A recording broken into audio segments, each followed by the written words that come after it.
Ողջույն, եթերում հարցազրույցն է, զրուցակիցս գլխավոր դատախազության ապօրինի ծագում ունեցող գույքի բռնագանձման գործերով վարչության պետ Կորյուն Սերոբյանն է։ Բարև ձեզ։ Պարոն Սերոբյան, կարևոր հարցերի մասին խոսենք այսօր։ Նախ եւ առաջ ներկայացրեք, թե ապօրինի ծագում ունեցող գույքի բռնագանձման գործերով 2020-26 թվականների ժամանակահատվածում քանի հայցադիմում է ունեցել դատախազությունը եւ ինչպիսի դինամիկա է կազմել։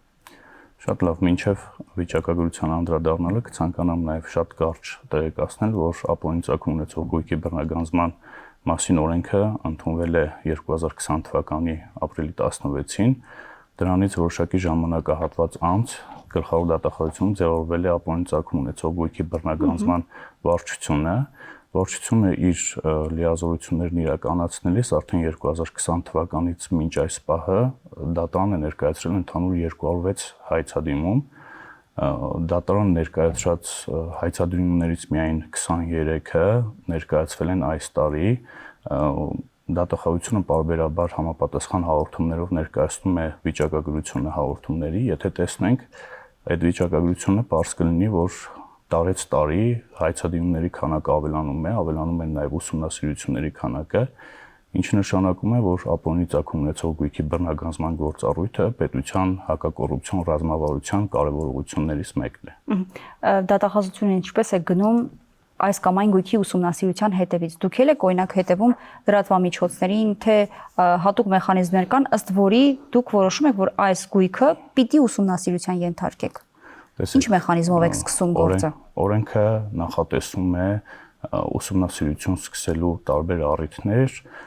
այդ առիթները կարող են լինել օրինակ քրեական վարույթներով հսկողություն իրականացնող դատախազների կողմից ներկայացված համապատասխան զեկուցագրերը, հաղորդումները, ինչպես նաև օպերատիվ հետախուզական միջոցառումներ իրականացնող մարմինների կողմից ներկայացված հաղորդումները։ Դրանք այն պատշաճ առիթներն են, որոնց հիման վրա կարող է սկսվել ուսումնասիրություն։ Իսկ երբ սկսվում է ուսումնասիրություն, բնականաբար արդեն իրավասու մարմինը հնարավորություն ունի ամբողջությամբ ուսումնասիրել տվյալ անձի, նրան փոխկապակցված անձի գույքը։ Քանի հայց կա հակակոռուպցիոն դատարանում ներկա պահին։ Ներկայումս հակակոռուպցիոն դատարանում քննում է ընդհանուր 172 հայցադիմում։ Ես նշեմ նաև, որ 2 հայցադիմում վերջերս է ներկայացվել, դեռևս վարույթ ընդունելու մասին որոշումներ դատախազությունում չեն ստացվել։ Հայցագինը որքան է կազմում այդքան գործերի։ Ամբողջ վարույթների ընդհանուր հայցագինը կազմում է շուրջ 629 միլիարդ դրամ։ Բնականաբար սա եւ անշարժ գույքերի եւ շարժական գույքերի ընդհանուր արժեքն է, բայց դրանց մեջ ներառված են 1521 անշարժ գույքեր, 379 շարժական գույքեր, ներառված են նաև 462 իրավաբանական անձում մասնակցություն, նաև առանձին դրամական պահանջը կազմում է շուրջ 464 միլիարդ 700 միլիոն, բայց ես մի բան կցանկանամ այս մասով նշել։ Երբ որ խոսում ենք հայցագնի մասին կամ հայցապահանջի մասին, պետք է նաև պատկերացնենք, որ այս հայցագինը ինքը չունի ստատիկ բնույթ եւ յուրաքանչյուր դեպքում նոր փաստական տվյալներ ստացվելիս դրանք կարող են որոշակի փոփոխության ենթարկվել։ Բացի այդ, խոսում ենք հայցագնի մասին այն դեպքում, երբ մի շարք դեպքերում դեռևս մի շարք գույքերի շուկայական արժեքները պարզման փուլում են գտնվում, ընկերությունների արժեքները դեռևս պետք է պարզվեն, այսինքն ստացվում է, որ եթե այս բոլոր տեղեկատվությունը ունենանք, ապա հայցագինը շատ ավելի կտրուկ ավելին կլինի, քան հիմա իմ կողմից ներկայացրածը։ Այդ փոփոխությունը ընթացիկ կարող է լինել։ Այո, ընթացիկ փոփոխություններ կարող են լինել, փոփոխությունները պայմանավորված են, ինչպես նշեցի, մի շարք հանգամանքներով, ասեմ, որ օրինակ Սահմանադրական դատարանի համապատասխան որոշման կայացումից հետո մի շարք փոփոխություններ հենց դատախազությունն է նախաձեռնել, կախված այդ որոշման լույսի ներքո փոփոխություններով, այսպես ասեմ։ Մինչ Սահմանադրական դատարանի այդ որոշման մասին խոսելը, եկեք հասկանանք կոնկրետ այս հայցերը, որոնք ներկայացված են, ինչ շրջանակներ են ընդգրկում, այսինքն հայտնի քաղաքական պաշտոնատար ներկանախքին, ինչպիսի շրջանակների մասին է խոսքը, ում մասին է խոսքը, լավ։ Շատ լավ, իմ կողմից նշված 172 հայցադիմումները վերաբերում են տարբեր անձանց, անձիկ, որոնք օրինակ պաշտոնատար անձ չեն եղել կամ անձիկ, որոնք կոնկրետ պաշտոնատար անձիկ են եղել, խոսքը կարող է վերաբերում է նախկին նախագահներ Ռոբերտ Քոչարյանին, Սերժ Սարգսյանին,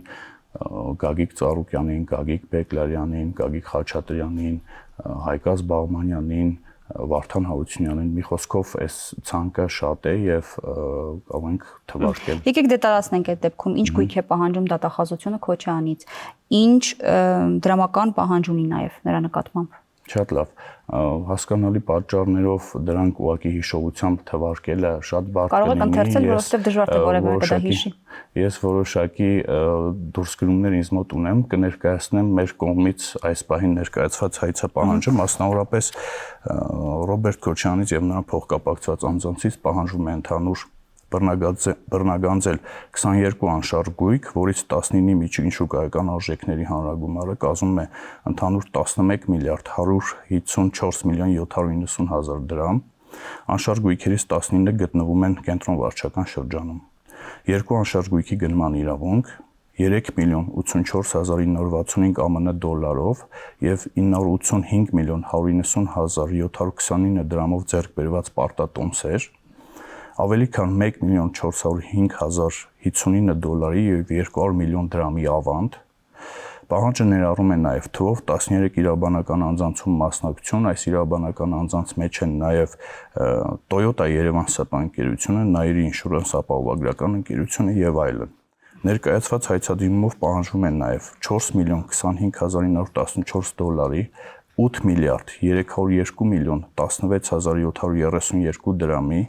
260 միլիոն 452 հազար 574 ռուբլի եւ 589741 եվրոյի չափով փոխառությունների պահանջի իրավունք։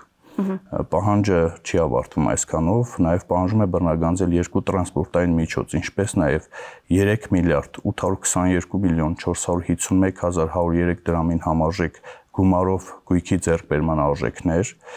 Վերոգրյալից զատ նաեւ պահանջում է բռնագանձել 19 միլիարդ 561 միլիոն 949 հազար 303 դրամ, ինչպես նաև 502 միլիոն 359 հազար 121 դրամի չափով գումար, որպես քրեական գործով վճարված գրավի ապօրինության մաս։ Նշեմ նաև, որ մինչ Սահմանադրական դատարանի որոշումը ներկայացված է եղել դատարանի երկու հայցադիմում, որոնցից մեկը վերաբերել է Ռոբերտ Քոչյանին եւ նրան փոխկապակցված անձանց, իսկ մյուսը Սեդրակ Քոչյանի եւ նրան փոխկապակցված անձանց, բայց Սահմանադրական դատարանի որոշումից հետո համապատասխան միջնորդության հիման վրա այս վարույթները միացվել են եւ ներկայումս դատարանում քննում են մեկ վարույթի շրջանում։ Բայց ինչու՞ մեկ վարույթը, որովհետեւ Սահմանադրական դատարանի որոշումն է դա պահանջել, թե այդ եւ Սահմանադրական դատարանի որոշումը էական նշանակություններ եւ բնականաբար փաստական հանգամանքներով այդ վարույթները կապված էին միմյանց հետ։ Շատ լավ, այս մասով այսքանն է դատախազության ուսումնասիրությունը, թե դեռ ունեք էլի ուսումնասիրություններ, որոնք կարող են ավելացնել այս ցանկը գույքերի, դրամական միջոցների։ Շատ լավ, խոսքը վերաբերում է այս պահին դատարանում ներկայացված հայցապահանջին։ Ինչ վերաբերում է ուսումնասիրություններին, ուսումնասիրությունների արդյունքները, ընթացքը եւ այլն հրապարակման ենթակա չեն, հետեւաբար ես կարող եմ խոսել միայն դատարանում քննվող գործերի մասին, իսկ ինչ վերաբերում է հայցապահանջին, բնականաբար սկզբում էլ նշեցի, հայցապահանջները չունեն ստատիկ բնույթ, դրանք դինամիկ են եւ յուրաքանչյուր պահի կարող են ենթարկվել փոփոխության այսքանը։ Դատախազության ուսումնասիրությունների առանցքում նաև Ծառուկյանի գույքն ու դրամական միջոցներն են։ Ինչ եք այստեղ ուսումնասիրել, ինչ կա։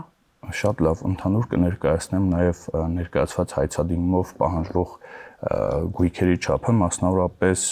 Գագիկ Ծառուկյանից եւ նրան փոխկապակցված անձանցից պահանջվում է բռնագանձել ընդհանուր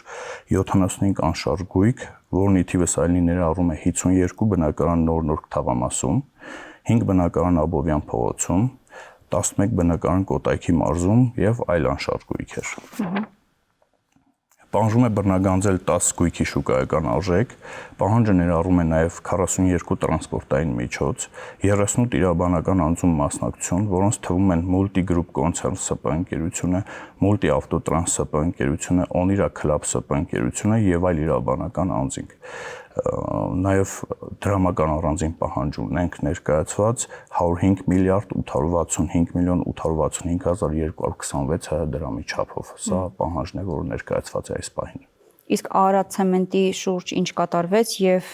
ինչու է նաև դատախազությունը սրա հետ կապված միջոցառում իրականացրել։ Շնորհակալություն։ Ուրեմն նախ ասեմ, որ Արարատ ցեմենտի հետ կապված վերջերս դատախազությունը եւս համապատասխան հրապարակմամբ հանդես էր եկել այստեղ կիրառվեց հայցի ապահովման միջոց։ Նախ այս հայցի ապահովման միջոցին կցանկանամ մի փոքր անդրադառնալ, սա այն բացառիկ լիազորությունն է, որը նախատեսված է միայն ապօրինի ծագում ունեցող գույքի բռնագանձման մասին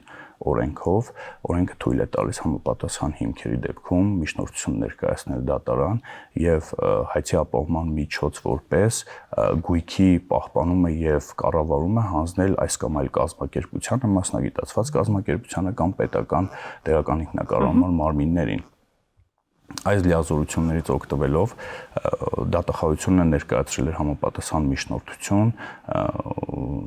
եւ միջնորդությունը դատարանի կողմից 2026 թվականի հուլիսի 15-ին բավարարվեց։ Այս մասով ասեմ, որ դատախազության դիրքորոշումը միանշանակ է բոլոր այն դեպքերում, երբ վարույթներով կստացվեն տվյալներ, որ օրինակ բռնագանձման ենթակա գույքը այս կամ այլ կերպ փորձ է կատարում օգտագործվել ենթադրյալ հանցանքի կատարման համար կամ օգտագործվել է ենթադրյալ հանցանքի կատարման համար կամ գույքի արժեքը որևէ կերպ փորձ է կատարում էականորեն նվազեցնել գույքի արժեքը կամ որևէ կերպ խոչընդոտներ ստեղծել հետագայում դրա բռնագանձման համար, ապա դատախազությունը միանշանակ նմանատիպ միջնորդություններով հանդես է գալու դատարանում։ Այսինքն սա նոր չէ, սա դեռ տարիներ առաջ սկսած process է Արարատցեմենտի շուրջ։ Տեսեք, իմ կողմից ներկայացված հայցադիմումը մի քանի տարի առաջ է ներկայացվել եւ Արարատցեմենտ ՓԲ ընկերության նկատմամբ հայցի ապահովման միջոց կիրառված եղել է, սակայն 2026 թվականի հուլիս ամսին ստացվել են նոր փաստական տվյալներ, որոնց հաշվառմամբ արդեն ներկայացվել է համապատասխան հայցադիմում եւ դատարան հայցադիմումը բավարարել է, կիրառվել է արդեն հայցի ապահովման մեկ այլ միջոց, որի հիման վրա պետությանն է հանձնվել Արարատցեմենտի կառավարումը եւ պահպանումը։ Ժամանակավոր կառավարում պահպանումը։ Մյուս առանցքային անունը, որի մասին շատ ենք լսել եւ շատ ենք խոսել նաեւ Գագիկ Խաչատրյանն է։ Նրանից ինչ է պահանջում դատախազությունը։ Գագիկ Խաչատրյանից դատախազությունը ներկայացված հայցադիմումով պահանջում է ընդհանուր Գագիկ Խաչատրյանից եւ նրան փոխկապակցված անձանցից, այսպես ասեմ, պահանջում է ընդհանուր 193 անշարժ գույք, որոնի թիվը այլնի ներառում է 46 բնակարան կենտրոն վարչական շրջանում, 89 անշարժ գույք Կոտայքի մարզում, 29 իրավաբանական անձում մասնակցություն, որոնց թվում են Մեգասպորտ ՍՊ ընկերությունը, Մեգա Ֆուդ ՍՊ ընկերությունը, պահանջում է նաեւ 14 շարժական գույք 1.451.074 ԱՄՆ դոլարի չափով ձեռք բերված պարտատոմսեր, 147.210 ԱՄՆ դոլար ավանդ, 23.081.354 ԱՄՆ դոլարի, 409.806.800 դրամի եւ 9.750 եվրոյի չափով փոխառության պահանջի իրավունք, առանձին դրամական պահանջը այս գործով կազմում է 17.537.537.781 դրամ։ Այստեղ էլ է ոնց որ թե վարույթների միացում ունեցել, էլի ՍԴ-ի որոշման։ Այո, ինչպես ՍԴ-ի որոշման պայմանավորված, այնպես էլ նաեւ այդ փաստական հանգամանքներով, այո, պայմանավորված միացվել է ընդհանուր 4 վարույթները Գագիկ Խաչատրյանի, Արտյոմ Խաչատրյանի, Գուրգեն Խաչատրյանի եւ Արամ Խաչատրյանի վերաբերյալ։ Փոխկապակցված անձանց մասին է խոսքը։ Հովիկ Աբրահամյանի մասին էլ ասացեք, ինչ պահանջ ունի, ինչ ուսումնասիրություն է արել դատախազությունը նրանից եւ նրան փոխկապակցված անձանցից։ Շատ լավ, Հովիկ Աբրահամյանից եւ նրան փոխկապակցված անձանցից այս պահին պահանջում է բռնագանձել 59 անշարժ գույք, 4 ավտոմեքենա, 20 ընկերություններում մասնակցություններ, թվով 9 գույքերի շուկայական արժեքներ ընդհանուր 1.622.277.090 դրամի չափով, 8 ընկերություններին տրված փոխառության պահանջի իրավունք 11.292.570 ԱՄՆ դոլարի չափով, 687.500.000 դրամի եւ 3.117.680 եվրոյի չափով։ Առանձին դրամական պահանջը կազմում է 21.262.067.797 դրամ։ Թվում է թե վերջ չկա, բայց եւս երկու պաշտոնյայի նախկին անդրադառնանք եւ որ մեր ժամանակի մեջ կարողանանք տեղավորել այլ հարցի մասին խոսենք։ Երևանի նախկին քաղաքապետ Գագիկ Բեգլարյանի հետ կապված ուսումնասիրությունների մասին խոսեք եւ նաեւ նախկին փոխվարչապետ Արմեն Գևորգյանի մասին։ Ինչ տվյալներ ունեք։ Շատ լավ, սկզբից անդրադառնամ նախկին փոխվարչապետ Արմեն Գևորգյանի գույքերին, մասնավորապես մեր ուսումնասիրության արդյունքում ներկայացված հայցադիմումով պահանջում է բռնագանձել 14 անշարժ գույք, 2 տրանսպորտային միջոց, 2 իրավաբանական անձում մասնակցություն, 18000 հատ բաժնետոմս, ընդհանուր 1 միլիարդ 85 միլիոն 99435 դրամի փոխհարության պահանջի իրավունք, 1100 հատ արժեթուղթ, 1 միլիարդ 522 միլիոն 267485 հատ դրամ, սա միայն դրամական պահանջներ։ Ինչ վերաբերում է Գագիկ Բեգլարյանին եւ նրան փոխկապակցված անձանց, ասեմ, որ այս մասով եւս համապատասխան հրապարակում եղել էր,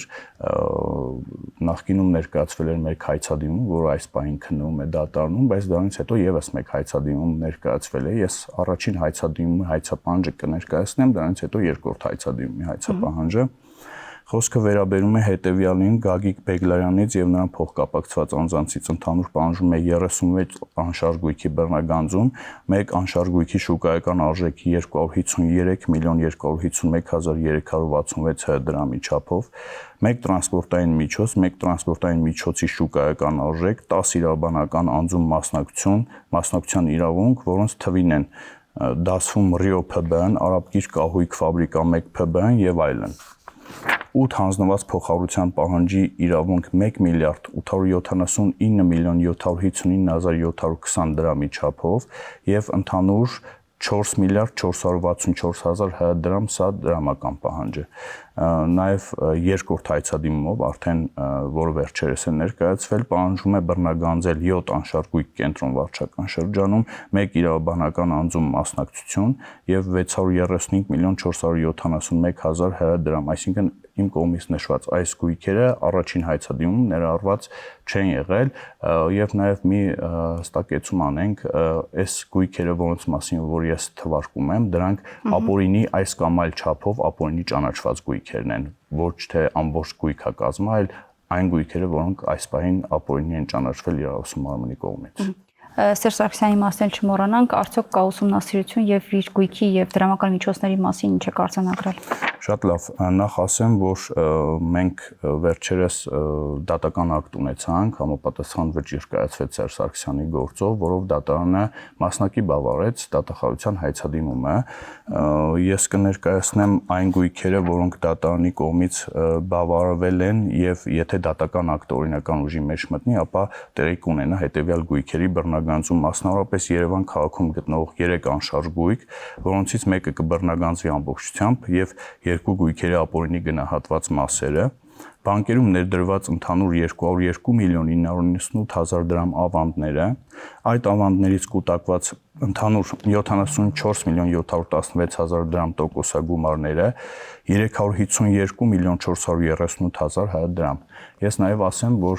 դատախազությունը համապատասխան հրապարակման նշել էր, որ հայցադիմը բավարարվել է մասնակի, այս մասով կցանկանամ շատ կարճ դիտարկում անել, ըստ էության դատարանը համաձայնել է դատախազության կողմից կատարված հաշվարկների հետ, սակայն հայցապահանջում այն գույքերը, որոնք ունեցել են որոշակի ապօրինության մաս, դատախազության կողմից պահանջեր ներկայացվել դրանք ամբողջությամբ բռնագանձելու, սակայն դատարանը բավարարել է միայն դրանց ապօրինության մասով բռնագանձման պահանջը։ Դատախազության ներկայացրած հայցադիմումների քանի տոկոսն է այսօր գտնվում դատարաններում։ Հայցադիմումների քանի տոկոսն է գտնվում դատարաններում։ Ես նշեցի, որ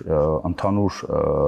հայցադիմումների քանակը իմ կողմից նշվեց 206, այս պահին քննվում է 172-ը։ Այո, դատարաններում քննվում է 172։ Շատ լավ, իսկ արդյունքների մասին ինչ կարող ենք ասել դատարաններում։ Արդյունքների մասին խոսենք, ուրեմն ներկայացված հայցադիմումներից ընդհանուր 2-ով արդեն կայացվել է վճիռ, որոնք օրինական ուժ են ստացել եւ ունենք նաեւ 11 հաշտության համաձայնություններ։ Ամբողջ 2 վճիռների եւ հաշտության համաձայնությունների արդյունքում բռնագանձվել է, այսինքն բռնագանձում տեղի ունեցել արդեն 6 միլիարդ 300 միլիոն դրամի չափով, ինչը կազմում է շուրջ 17 միլիոն ԱՄՆ դոլար։ Այս վճիռների եւ դատական ակտերի արդյունքում բռնագանձված գույքերի շարքին են դասվում ընդհանուր 12 անշարժ գույք, 2 շարժական գույք, ունենք բռնագանձված 2000 հատ բաժնետոմս, որը կազմում է շուրջ 30 միլիոն դրամ, արժեքը կազմում է, ընդ որում ձեռքբերման արժեքն է կազմում 30 միլիոն դրամ, ունենք նաև 264,000 ԱՄՆ դոլարի չափով փոխհարության պահանջի իրավունք, որը գրանցվել է պետության անվամբ, նաև 1 միլիարդ դրամի